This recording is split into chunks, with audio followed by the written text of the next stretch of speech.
Halte 82, les deux aspects de toute chose créée. L'imam Ahmad et Tirmidhi rapportent l'enseignement spirituel suivant. Qui ne remercie pas les hommes ne remercie pas Allah.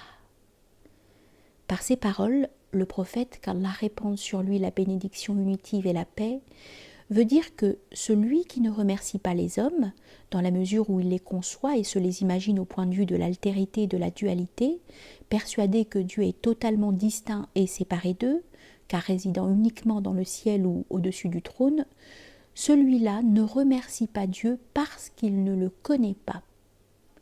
Comment pourrait remercier celui qui ne le connaît pas ? En effet, ne le connaît pas vraiment celui qui ne le connaît que dans les degrés conditionnés, les manifestations et les autodéterminations.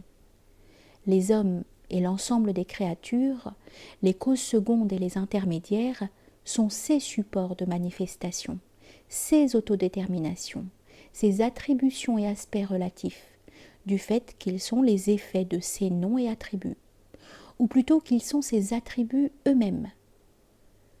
Toutes les formes que l'on peut saisir ou contempler, de quelque nature qu'elles soient, spirituelles, subtiles ou corporelles, ne sont que des noms de Dieu.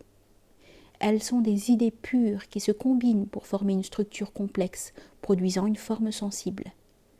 Par exemple, de la réunion des qualités du froid et du sec résulte l'élément terre, tandis que l'eau résulte de la réunion du froid et de l'humide. Le monde est intégralement constitué ainsi, y compris les hommes et tous les autres êtres.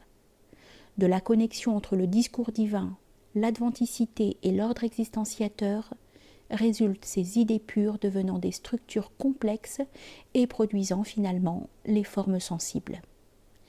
Quiconque connaît Allah et les hommes de cette manière remercie Allah lorsqu'il remercie les hommes, car il n'y a pas de dualité dans la réalité. De là, on voit que, de toute évidence, au point de vue de la loi et de l'intellect, les actes produits par les hommes et toutes les créatures sont nécessairement l'activité d'Allah, elle-même, qu'il soit exalté. Où est Allah et où sont les hommes pour celui qui comprend ? Je paie tribut à celui qui comprend 2 mois par mois, et je le place au-dessus de ma tête. L'imam des connaissants Muhyiddin ibn Arabi, en évoquant la question de l'attribution de l'acte à Allah ou aux créatures à partir des causes secondes et des intermédiaires, a dit « Certains avancent que l'acte est indubitablement chez ces causes secondes, auprès d'elles. D'autres qu'il est au moyen de ces dernières. Nous et nos semblables, les hommes de réalisation du plus haut degré de connaissance, disons que l'acte est chez et au moyen de ces intermédiaires.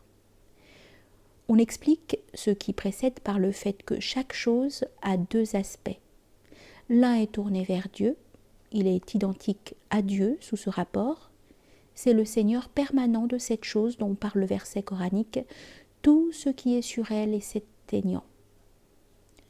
Seule subsiste la face de ton Seigneur, sourate 55, versets 26 et 27. L'autre aspect est tourné vers la cause manifestée de la chose. C'est son aspect évanescent et néant, sa nullité. Sous ce rapport, Allah nie que la chose puisse produire un effet propre lorsqu'il dit « Notre parole à une chose, lorsque nous la voulons, est seulement de lui dire « sois » et elle est. » Sourate 16, verset 40. Lorsque tu vois le connaissant remercier une créature, en faire l'éloge, la magnifier, l'apprécier, c'est en tenant compte de ce qui précède. Ne t'imagine pas qu'il voit les hommes et les créatures comme toi tu les vois, et qu'il y a une distance entre eux et le Très-Haut. Dieu nous préserve d'une telle idée. D'où la justesse des paroles du Très-Haut.